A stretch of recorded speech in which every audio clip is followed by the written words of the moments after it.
waxaa dhameeyay taliyaha guutada iyo saraakiishii igu horeysay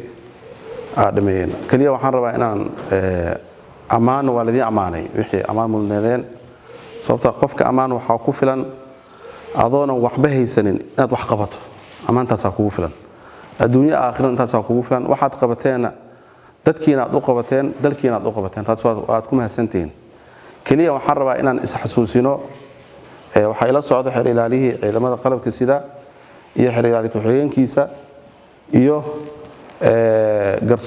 garsoore ka socda maxkamadda darajada koowaad ciidamada qalabka sida inaan hadlo ma rabin laakiin duruufta keenayso inaan hadlo waxaan rabaa saad ogtiin anaga ciidan aan nahay ciidan waxaan ka siinahay military aan ka siinahay shaqadeena waxay tahay dalka inaan difaacno waay ma ahan shaqadeena inaan qabiil difaacno ma ahan shaqadeena siyaasad gooni inaan difaacno waxa waay sarkaalka iyo askariga waxa xaraan ka ah in uu ka qayb galo shaqo qabiil in uu ka qayb galo wax la sheegayo urur in uu ka qayb galo hool kasto siyaasad keenayso in uu ka qayb galo xaraan ay ka tahay ama sarkaal ha ahaado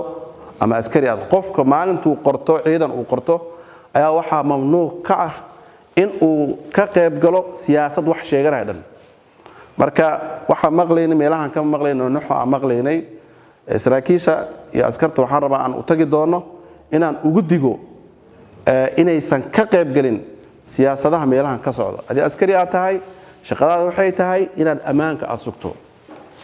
qof allaal qofkii la keeno waajibka ku saaran waxay tahay amaankaaga sug in cadowga oo aad la soo dagaalantay doolow shaqada aad ka soo bilowday inaadan dayacin mas'uuliyadda intaas waa bis wax kale laga maro amaanka sug dawladda cid allaale cid ay keensatana waad ku qasban tahay inaad dawladda amarkeed qaadato marka inta aan u istaagay intaas waaye waxaan idinka digayaa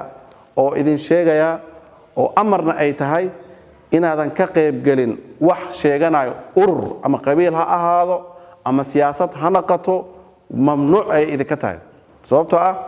qofka askari hadduu sheegto dadka dhan u dhaxeeya marka dadka u dhaxeys maxaa sameynaysaa waxaad sameynaysaa qof kasto amaankiisa inaad sugto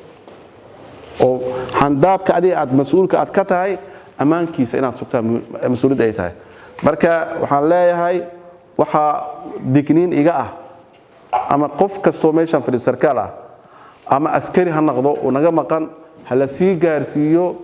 inuusan ka qayb gali karin wax siyaasad sheeganayo iyo wax qabiil garab la siinayo wabillahi tawfiiq